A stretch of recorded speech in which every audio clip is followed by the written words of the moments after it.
Okay, cool. Let's dive in. So today we've got a few things to talk about. We wrote in the Facebook group, we discuss a safe space and trust in the journey, why each journey is individual, the myth of perfection, which is something we're noticing more and more within the group around posts around this. So maybe that's a good place to start, actually, and then maximizing the power of this group. So let's talk about perfection and what that really is, and if there is such thing as a perfection in this journey, and why that seems to be something that people are looking to chase on a day-to-day basis. I'd say there is no perfection. It's a journey is life. Life isn't perfect, so I'm not sure why people expect the journey to be perfect either.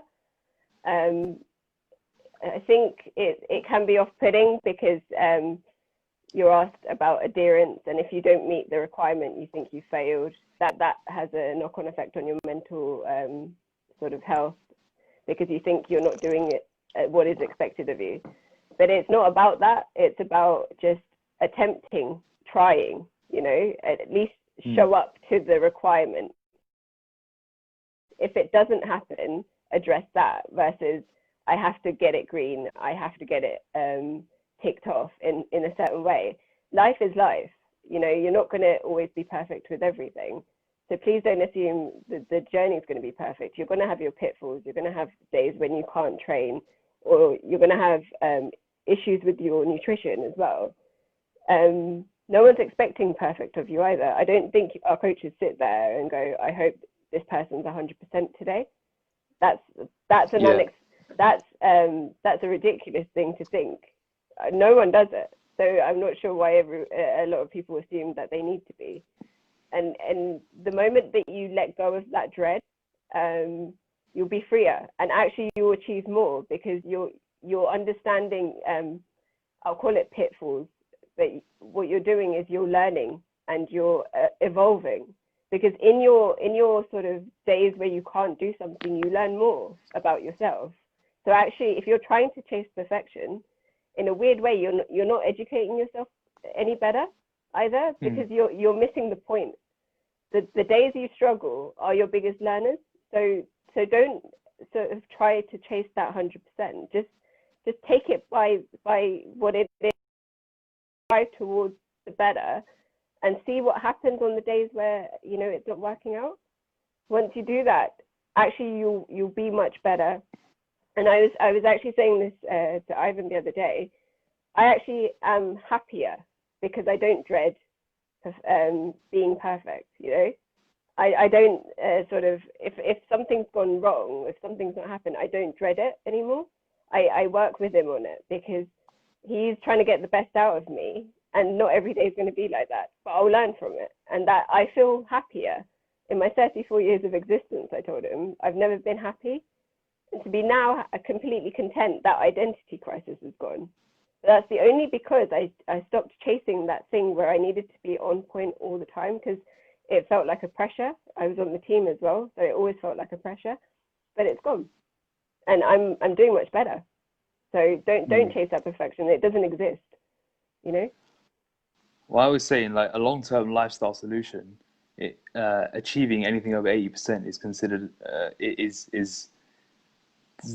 all you need to stay in amazing shape, to achieve all the benefits and continue to make progress.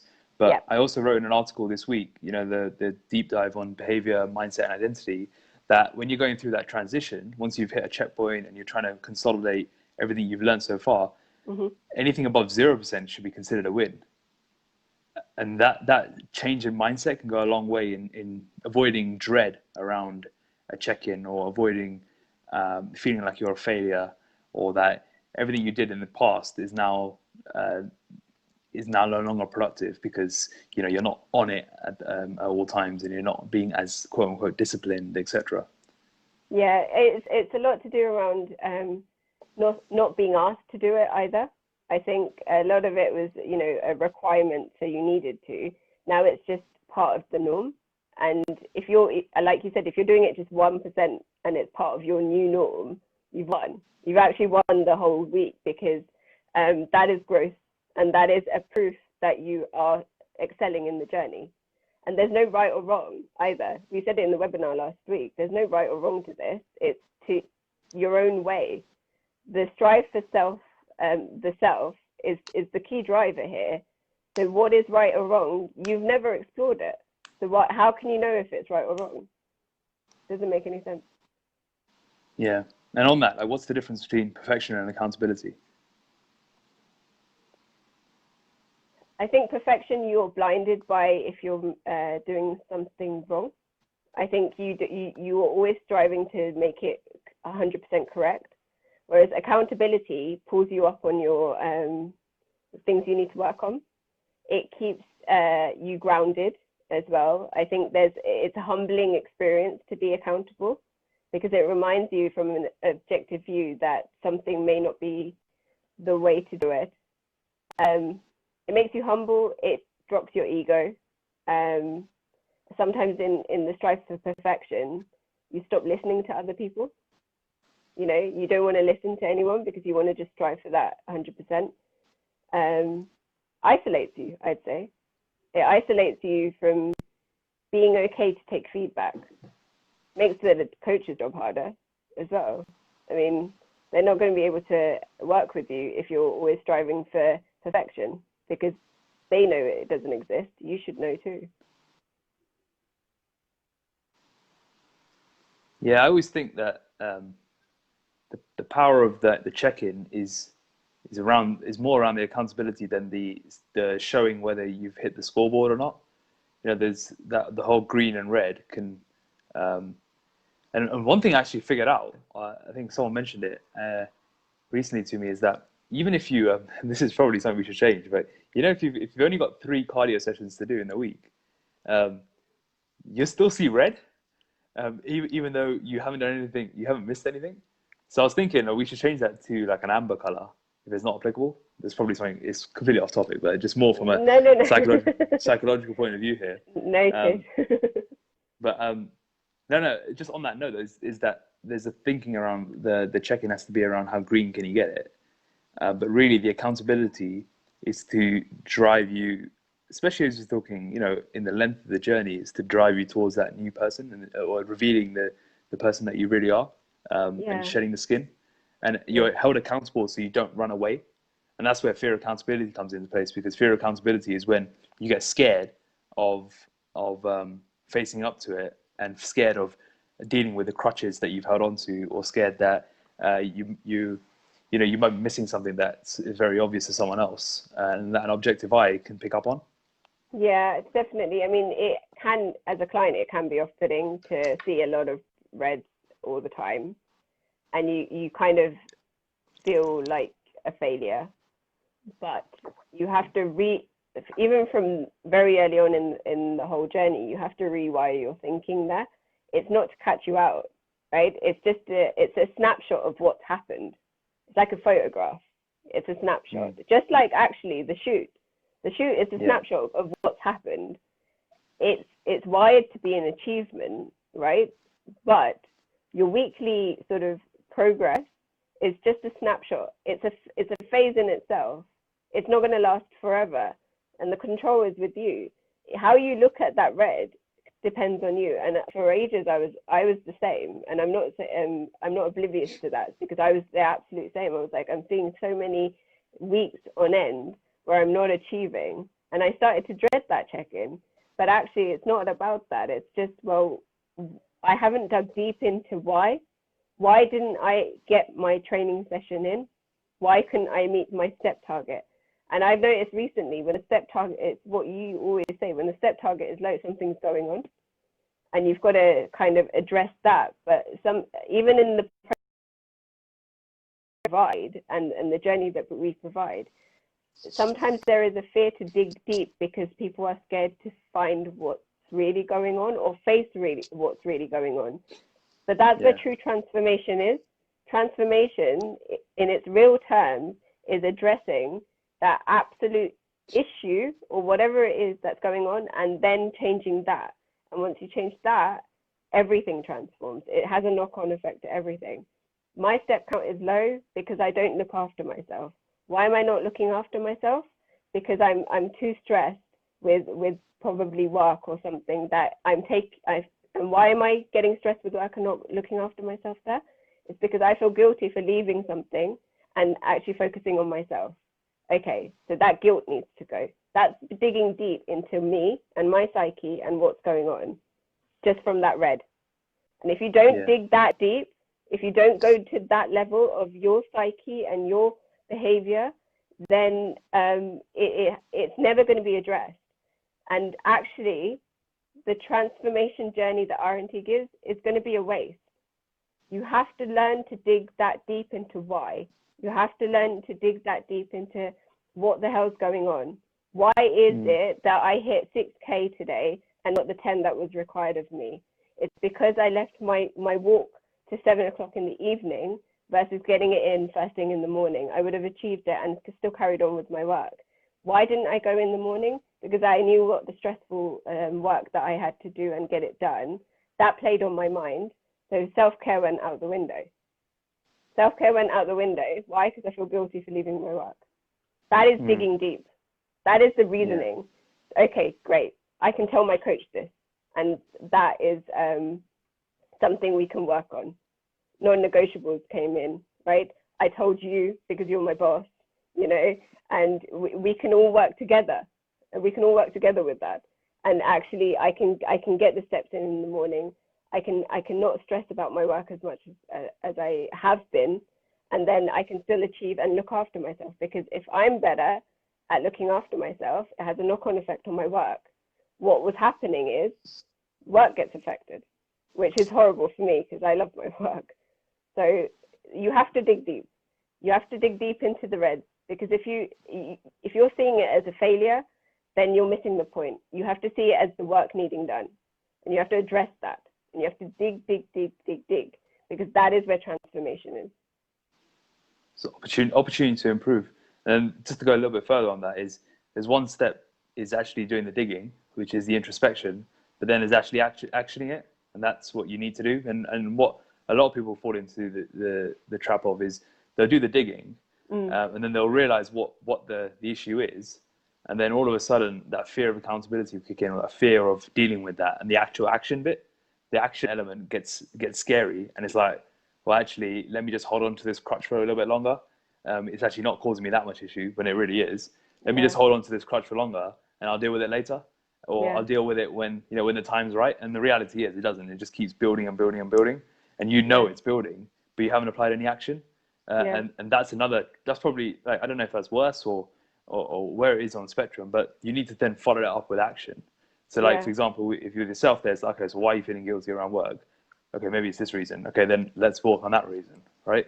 Then it's a slow sort of process there, but you have to act on the introspection in order to create the transformation. Yeah, I mean, with that, I mean, I'm quite introspective. I think very, very deeply about many things, but in terms of the action, it's about my self-respect. I've learned if you're going to act on what is advised to you or what you find yourself, you're respecting yourself. If you don't do it, right, what does that say about you? What does that say about you as a person? There's many people that will talk the talk about many, many things, but if they're not practicing what they preach, right, what's the point? You've got to learn to practice to you and what you're preaching yourself. If you've dug that deep, if you've gone into and it could be a dark thing, it could be you're not tackling something really dark in your life. If you're just going to leave it there, it's going to linger. You're not going to transform. You're not going to have physical changes to your body. You're going to be excuse-ridden. You're going to hide it again under a carpet. What's the point? Have more respect for yourself, I'd say. And I'm not perfect, for sure. There were weeks where I'm like, I haven't done this, but I won't ignore them. I'll face them and I'll deal with them. And I know that I will try again. Keep trying. It will come to you. I have stayed in relatively good shape. Why? Because I've kept it going. I've kept trying, and I'm happy with that because I'm preaching it. I'm practicing what I preach, I'm not letting go of accountability. I'm not letting go of the feedback. I'm not letting go of the fact that I'm fine now. I can do it myself. No, right? There is no harm in having an objective voice all the time. There is no harm. It's only to add to your journey. It's never at the detriment of your journey. Someone keeping you accountable is always going to be a good thing. It's going to keep you grounded. It's going to keep you humble. And you want that, right? You don't want to end up as you were before, not knowing what to do. Life is going to come at you in different ways, and you've got to learn to sort of adapt to that. But what's wrong with the help? Yeah, no matter what level you're at, it's always applicable. And with the practicing what you preach, it comes back to what I always say: if you're going to take others to the extreme, you have to go to the extreme yourself. And I think that applies across anything you do, and especially this. If you're going to go to the depths of transformation, or even the depths of uncovering various levels of muck, you have to have, with that someone else, you have to have gone through that yourself. You have to have been through that journey yourself as well. It's not just physical stuff. It's also the mental, the emotional, etc. Definitely. I mean, we're recruiting for transformation coaches right now, but they need to walk the walk, as well. They need to be not just telling us that they've done something. They need to show it. And there is expectation there, but there's expectations from the clients as well. It's a huge responsibility on a client to show up, but then it's a huge responsibility on the client as well to do what is asked, but learn along the way as well. There is a learning. You'll learn about yourself. You'll learn about what works for you. It's very individual, and run with it. Enjoy it. Don't hide from it. There's no need to be perfect. Just of the realm of what is here. It's so important, and it's okay. Not every week is going to be a great week. Not every week is going to be achieved. It's going to be hard, but life is hard. You're not going to do well every single day. There are going to be stresses that come along, and that's fine. How much is growth mindset needed in all of this? You can't do it without it. It's like it's a non-negotiable in itself. If you come into this with a fixed mindset, you're not going to do well. You're not going to do well at all. And what I mean by doing well is embracing the changes, and it's a holistic change. It's a change in physique, of course, but it's a huge change in who you are and your brand, who you're about, who people know you as. And if you're not able to take critical feedback, if you're not able to sort of learn and apply, then it's not going to work for you. The growth mindset is the absolute necessary foundation for a transformation, because at every level of time you're breaking an ego of before. Everything you do new or everything you do again is breaking a time ego, and if you're unable to move to the next bit, taking on that feedback and just progressing, what's the point? You're not going to do anything. You're just going to stay still. So a lot of people talk a good game about growth mindset, but how do you know you've genuinely got one? And what does a genuine one mean? When is it put to the test? And when you found out? Excuse my French, but when shit hits the fan, you know who's growth minded and you know who's not. When you're held accountable, if you're unable, as I said, if you're unable to take feedback and your guard goes up, we'll try breaking down that guard, because that's where the work needs to be done. If you don't crumble at that point and accept it, it's not going to work. Growth mindset is being humble to everything that is thrown at you. It's stepping up when you're needed. It's remembering that you're part of a thing that is growing, evolving, but you're evolving yourself. It will show in your actions. or it will show in your inactions. If you don't show up and if you don't turn up, are you really growth-minded, or are you just full of it? That's what I'd ask. Yeah, I think I did a post today around having a genuine growth mindset. And I use the word genuine quite intentionally because I think it's one of those words and phrases that's always thrown out there. It's like a badge of honor to have a growth mindset when you buzzword. It's a buzzword, isn't it? Yeah. It was showing your actions. It's like self-awareness. People think that, yeah. It was showing your actions. Like, I think my coach is hilarious with this because Ivan will, what a bullshitter from a miler. You have to walk the walk. You have to prove it by your actions. Actions always speak louder than words. And whatever you say is okay to a point. But if you don't show it, it's not going to wash. And that's 100% correct.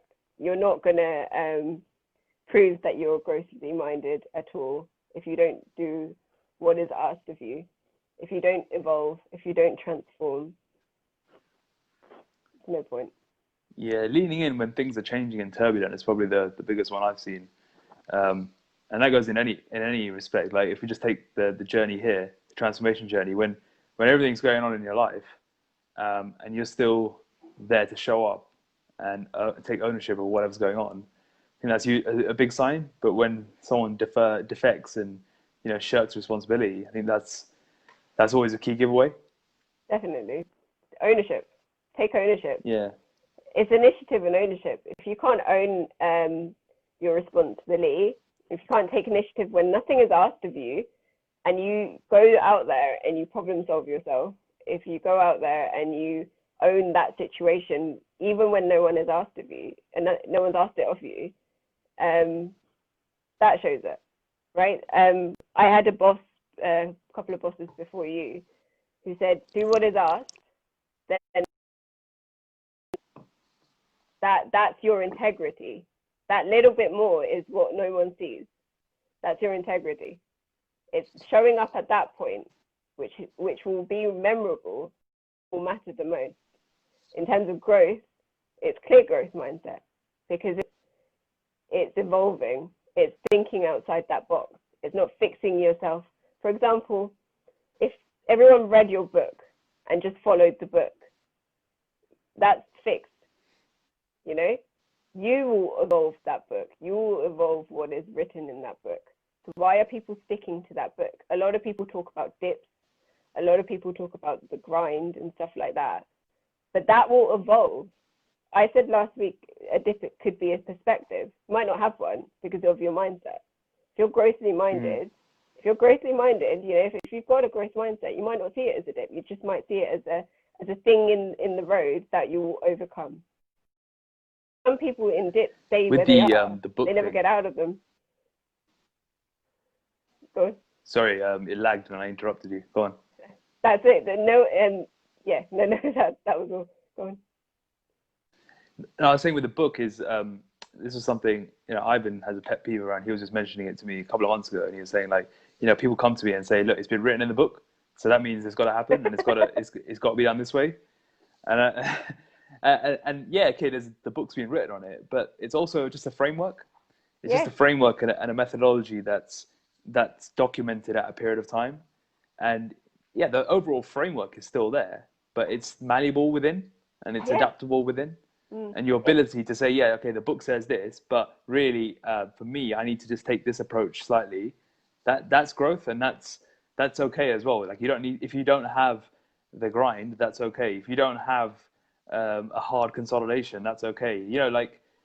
And just on that note, everyone should consolidate well. Like I don't see it at all really happening. If the journey's done properly, you shouldn't have a consolidation horror. The only reason. Okay. Yeah, I mean, the reason why the consolidation is there is because I didn't have a consolidation education in 2014, which is what formed the baseline for me creating the consolidation phase. Consolidation should be a breeze. And I can't really remember anyone this year that I'm aware of who's failed a consolidation, because it's very, like when I say a failed consolidation, I'm talking about like a real rebound, like a complete yo-yo where you don't even recognize them in a couple of weeks, or they're really struggling with food, like if that's the case, something's gone wrong early on in the education of the journey, and that needs to be addressed. Which is why we talk about education begins from day one, because you have to be not only receptive to education, but also seek the education as a client. And that means things like watching these webinars, listening to our podcasts, taking part in the webinars, just getting involved with the community group. There's so much education that can be drawn out, not just from the book and not just from the coach that's looking after you, but also the community as a whole and the team as a whole. Yeah, I mean, just on the book thing, reading the book and applying the book, it becomes a textbook. It becomes a textbook journey, and you don't want that. You want your own journey. You want your own way of progressing, coming out. So yeah, use it as a framework. But the thing about the community that we're actually recording in now, how much do people help each other here? And that's only to be elevated. It should be seen as such an asset to what we're doing. There's so much on the website. There's so much content. There's so much literature that has been brought out. And it's a collective effort as well. It's not just Akash writing. He gets all of us writing. I've written now. I'll be writing even more. And that is an awesome thing, because you get all our sort of mental stuff bringing to the forefront. And take advantage. Take the realm. It's not honestly, it's not just the coaching that you get. There is so much more that you should take advantage of in this whole realm of RNT, just around content, just around the podcast, as you said, and this community. I mean, look I remember when I started, how much I was posting sort of every day on this community. I know it helps. Someone will always come and help, and it helps the coach as well, because it helps the coach know that there is support around him or her to sort of help their client. We are a team that looks after each other. We are a team that is introducing normality into the fitness industry as well, because if you think about the amount of pressure one coach would have, it's quite a lot of pressure to deal with a client. Why? Because have you ever seen your coach ill? Touch wood, they don't get ill, but they've never had sick. They've never been on leave. I mean, my coach is going on leave next week, right? First time in his career. That when I heard that, I was like, what the hell's happened here? Let's normalize it. 10 years and no leave. What a ridiculous thing.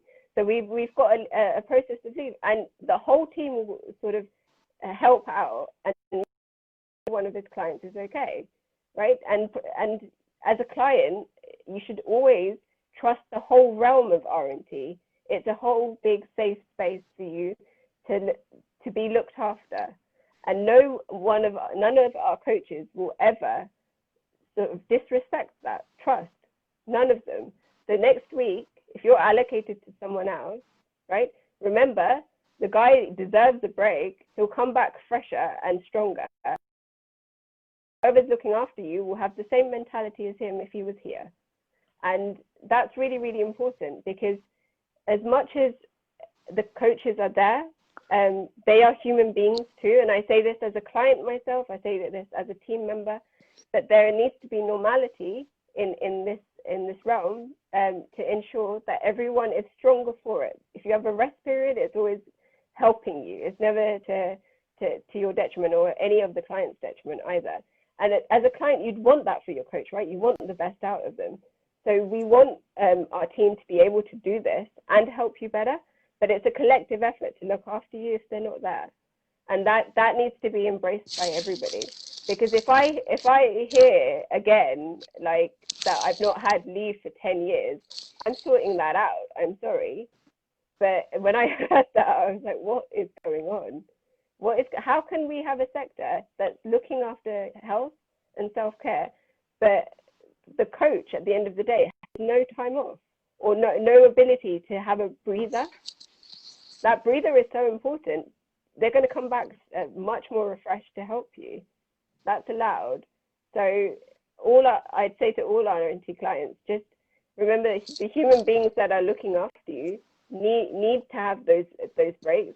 Embrace it. Trust the coach that is looking after you in their absence as much as you would your normal one, because this is a realm of safe space. This is not just one person. This is a whole heap of things that is going to help you on your transformation journey. Yeah, it's as a client coming into this, or anyone who's been here for any amount of time, embracing the fact that you're working with all of our team makes all the difference. And I had we had our webinar last week, and I had quite a few messages come in saying, I really enjoyed learning from everyone. Like, it was nice to hear from different people's opinions, even though you're all singing on the same hymn sheet, but you all have a different experience and a different touch of gold to add. And it's really nice to learn from everyone. And then another one said, I'm looking forward, because I said back saying, we're going to start rotating the Facebook Lives. So, these Facebook Lives we're doing here with me and you, next week will be a different group of people. The week after will be a different group of people. We're going to do more regular client webinars. And I was telling him this, and he said, I'm really looking forward to learning from everyone, because it's not just like in this realm, it was, it's not just learning from me, but it's learning from the whole of our team. And I think that's something that's very unique to us that no one else can really do. Because in most cases, you're just learning from that one person and just one person's coaching, learning from all sorts of different angles. And that's so unique to us. Like, even this conversation here, you've got a fresh perspective on the industry that none of us have, because you come into the fitness industry like, well, what is all this mess going on? And that, I feel like we can learn a lot from it, but also the clients can see from a different perspective, like your take on what we do at RNT, and that's refreshing in itself. Yeah, definitely. I mean, I used the word normalized yesterday, because if you've been in any other industry, you'll know that sort of set times off and just the usual things that we used to take advantage of. Like, I've sat in these, when I hear someone like Ivan go, I've not had leave for 10 years, I'm like, I was so blessed in all my other industries. Let's work around it to make sure it happens today, for these guys, because they deserve it too. They're looking after all of us. And that's really, really important. And I think also I have to say that shows how you are as a leader. If you're allowing us the space to speak, and if you're sort of giving us the exposure, you don't see that all the time. It's always a one-man show and everyone else is quiet behind and just getting on with it. But it's not about that here. If I'm looking after things behind the scenes, I mean, I could be invisible, but you're not making me invisible, and that has to be respected. And thank you. Yeah. No, you're very welcome. And I think like the safe space that we're trying to create within the team is what I've always wanted within the community group, and even for any client to feel in that the journey is a safe space to allow that transformation. And that safe space is multifaceted, not just coaching, if that makes sense. Like, it's multifaceted experience that they can go through that is unique. It's and it's set up to be transformational. The idea of posting in a group to learn more or to share something is all part of that journey. And or whether it's becoming educated on a webinar or a post or something we're doing unique to this group here is part of that transformation journey. And with the things we have in the pipeline for next year with regards to various tech and various upgrades that we're going to bring purely for clients only, is all part of that. And when we're speaking to developers, my thing is it's got to allow transformation to happen, and it's got to allow education to happen, because it has to amplify the experience for the client, and it has to create an even more well-rounded and multifaceted experience for them to go through, as of just the one-way and back communication, which most of the industry is felt with. And this is completely new, and it can feel like really I'm allowed this environment, like I'm allowed this space to do all these different things. Like, yeah, of course you are. This is what it's all about. Which is why I talk about in my more recent articles, especially around the journey being the driver of what we do at RNT. And it's so true, because if you look at anyone who's really transformed, and I'm talking about, getting to a checkpoint is cool, but staying in shape 3 years later, that's cooler, right? That's that's much more impressive. And we're doing an investor spotlight thing in the final quarter here to show people who stayed in shape for 2-3 years. That's the real transformation, because you can't fake that. You can't fake it. You might be able to fake it for a couple of months. You can't fake it for 3 years. And stay in shape, right? You have to rewire behavior, mindset, and identity, and we're going to show that. And that can only be accomplished through a journey. That's a multifaceted journey that can facilitate it, and that's what we're trying to create here, and that's what's going to be built in the next 4 to 6 months. So on Wednesday is my 2-year anniversary of being a client, right? And someone would say, well, you've been 2 years on the journey. I spent 14 months in the process phase for my checkpoint. My journey started at my checkpoint, I'd say, because the thing is, everyone else does the fat loss and the get in shape. The thing that makes RNT disruptive and different is everything afterwards. So if you build everything in that checkpoint, the checkpoint is a great snapshot for sure, but I spent 14 months in it, and I'm like, well, I haven't actually achieved anything yet. I haven't done anything. The last, how many months? 10 months is the real work. I had to get to it, of course. You can't just start it from the start. I had to get to it, and I took my time with it. But the real work starts now. The behavior, the identity. It took me, like, I only had that revelation of I'm fine and happy a few weeks ago. Because I was literally like, I'm fine, I'm happy, everything's good. That identity shift crisis is gone. But that real work starts then, because you can go anywhere to get in shape. They're all doing it, right? We're different. That's why it's unfamiliar and weird. Sometimes when you talk to a fellow client, they're like, no, but this. I'm like, no, I'm telling you what this is. I'm explaining what we do. Yeah, you don't need to tell me yourself. Right, what you see, and that's a frustration for me, because like no, you can go somewhere else to do that if you want to. Get in, if you want to do it properly, listen to what I'm saying, get in shape, and then work hard and do the work after. The real work starts after your checkpoint, but don't put that checkpoint as the big thing either, I'd say, as a client, because take it off the pedestal. Don't do it. It's a trap. It's actually a trap, because what you will do is then you'll lose all your energy, your mental energy, to even attempt anything else. See it as a snapshot, but it's a continuum. It's a continuum to work and strive for better for yourself. And I'm only 10 months into my journey, I'd say. It's the real thing is once I lost all the weight. It's not all about the process and getting into shape. Because if you do that, then we've not done something right, because we're about everything about us is afterwards. But you've spent all your energy on that big thing that you've made it, and that's a perspective. It's not asked of you; it's a perspective.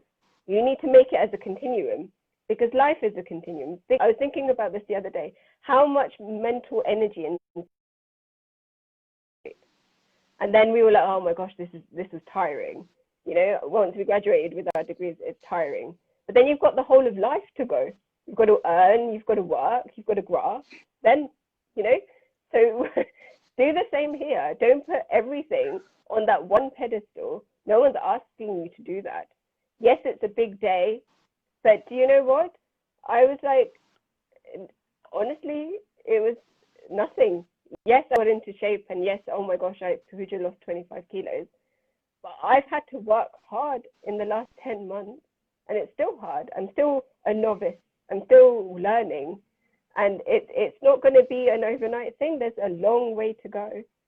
So don't put that thing on a pedestal at all. Learn it's a snapshot. Yes, you need to work for it, but everything that RNT stands for and is about is everything afterwards. But you have to get there. You have to get there first.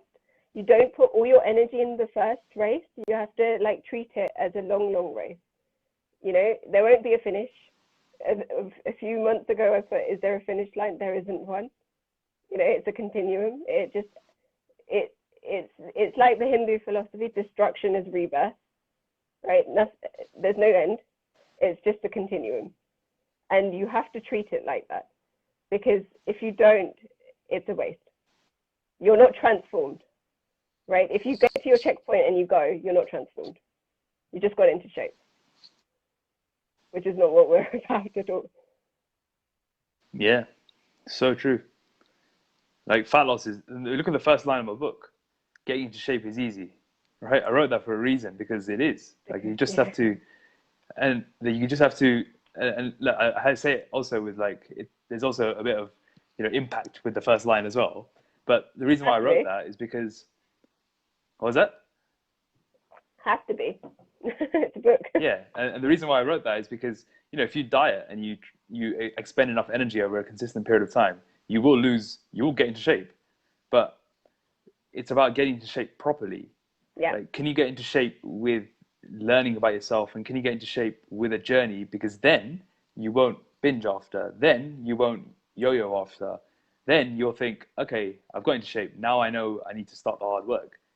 That's why getting in shape is easy, because it just requires time rather than hard work, if that makes sense. Yes, you have to work hard, but really pushing through and staying, because like, if I ask you, what was your body weight at the start of this journey? 76 kilos. And what was your body weight at the shoot date? 51.3. And what is your body weight now? 52. Bang on. Like you're not gonna, that's, I know we said textbook, but that is textbook journey, right? Like it's getting into shape and staying in shape. Yeah, it's only been 10 months, but if you carry on doing what you're doing, carry on showing up in 2 years' time, which is like the real barometer, that'll still be there. You'll still be 51, 52. You might even be lighter. Like that's a complete new behavior. It's a new identity. It's a new mindset. It's taking care of. It's putting self-care as a priority, even if it's not always a priority. It's still high enough of a priority on a regular basis to stay there. It's still staying accountable to your self-care, and that's what's really driving this for you. That's why I say getting in shape is easy, because like if you want fat loss, go anywhere. Like anyone can get you into shape. Like there's so many I call them checkpoint coaches, or just results coaches, and there's so many of them out there, and they're everywhere. Like you can just search on online, Instagram. That's all cool, but show me someone who's got in shape and then stayed in shape. That's a whole different ballgame. Show me someone who consolidates properly and then embraces improvements in the investment phase. Even if they don't want to improve their physique, they just want to learn how to stay in shape. That's the real work, and that's where transformation happens. But it's also behavior. And that's what we're going to show more. Now as a go on. It's also behavior, because if I tell you because I was a binge eater at the 76 kilo stage, if I told you, like, I'll tell everyone, like, I would sit there in one sitting, have an extra large deep pan pizza, sides, and that was my binge. And to go from that to this, behavioral change is huge. That's why at the beginning, when you're sort of yes and no's on your checklist, I've had many no's this year. I've clicked it as red and no many a time. But look at the difference. I don't do that again. I don't go to pizza and say, can I have this old order that I used to have 2 years ago? No way. That is the shift, and that is what you need. But you have to stick with it. You have to stay accountable. You have to take the feedback. You have to grow. You have to have a growth mindset for that. You have to have the ability to take it and face it and deal with it, because the dealing with it is the transformation bit. If you don't act on what you're going to do, you say you do, then what's the point? There's no point. Yeah, that's why objectivity is so important. Like, it's easy to say, yeah, I can I stay accountable to my husband or wife, or I stay accountable to my friends, and that's all fine as well. Yeah, you might tell them something, but are they really going to give you some constructive, objective feedback? Probably not. No. Are you really going to tell them what's happening? Probably not. And are they going to be able to say, look, that's all cool. Yeah, I'm listening. Like, that's all. You're allowing the introspection, but are they going to give you the action points? Again, probably not. They're just going to be a supporting ear. And that's where objectivity comes into place, because objectivity will cut out all the bullshit and just tell you what's what. Definitely. And that's why accountability can be scary. That's why coach accountability gets scary. It doesn't need to. It's not supposed to be. It's supposed to be a safe space. Be yourself. But that's where growth mindset comes into place. It's scary if you've got a fixed mindset. But if you've got a growth mindset, you'll be like, yeah, tell me the feedback. Tell me what I need to improve on. And you'd actually want it, and you'd actually act on it. Yeah. There's an element I sometimes feel that people don't want to deal with the stuff they're going through either. They want to just hide away. Totally. And, you know, then you're going to stay where you are. The physical shape that you're in is a clear visual of what's going on, right? So because I was a mess, I was overweight. I was a mess. There was lots to do, right? I have to face that. And the facing it is the first profile photo you send over. When we're asking for your profile photos, that is your reality. But that's a photo. It's a snapshot, just like this photo shoot at the end, you know, at the checkpoint. It's just a time. That's why I always bring in Hindu philosophy here, because it's such a brilliant way of explaining it. The time is just a time of now. It's an ego of the now. And if you break down that ego, it's the rebirth. Destruction equals rebirth, and it's just a continuum. That's why I'm an ardent follower of Lord Shiva, because he's the Lord of transformation and time. Why? Because he breaks down the egos. He's got a snake around his neck, if you see any visuals, because it's a snake shedding skin. And that is such a resemblance to the time that you spend on a journey like this, and time in life, because every moment you're breaking down an ego of the now. If you can do that in this room, you're going to succeed. And success looks like the rewiring. The success looks like, well, I've only sort of, my difference in weight is minimal now at the moment, right?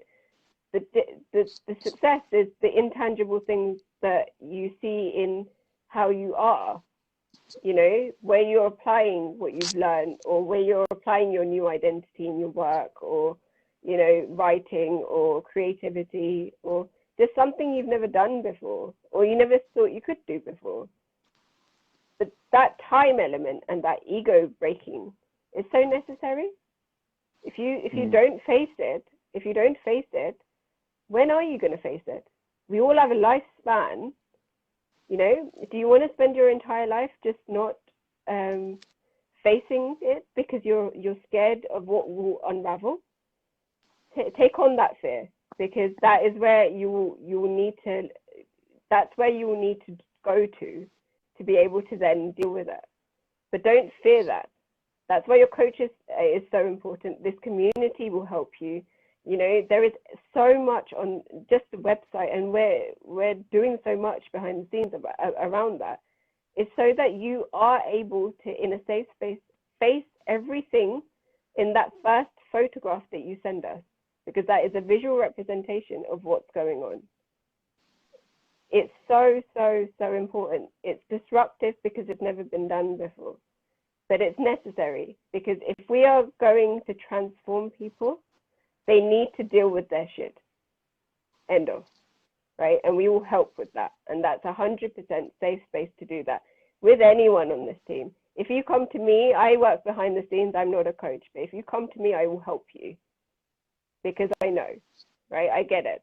And I will make sure that you are helped in a way that I know how, with my expertise. But I will help you too. Go to your coach, come to the community, come to us behind the scenes if you want to, go to Akash if you need to. But don't not face what is going on. Because if you don't do that, transformation doesn't exist in your world.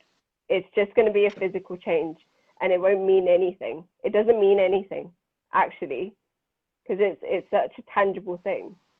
It will go. Yeah? What you need to deal with is the real stuff. And the real stuff is the scariest, but it will be the making of you. You know, when you type in Google, how do snakes shed their skin? You'll see it says it's very painful, but it's very quick. But if they don't do it, if they don't do it properly, they don't shed all their skin, then They parasites will attach on and they'll die. It's a very fitting analogy to think about, because it does apply in everything. Well, you know, awesome. metaphorically, that's spot on. Yeah. Well, look, listen, this was a great chat. I think very, very spot on. I think everyone should listen to this in all areas of RNT. Might even put this as a podcast just because of how important the message is here and how applicable it is to anyone who's in the RNT realm. So thank you, Puja, for coming on. And that's all right, as long as you add the technical difficulties as well, because that was fun. Yeah. Even now, we're facing some blurry images. You'll probably see when you watch it back, you're quite blurry on the screen. It's all right. I'm always a blur. So yeah. Anyway, all good. Thank you. All right. Thanks, Puja. Bye.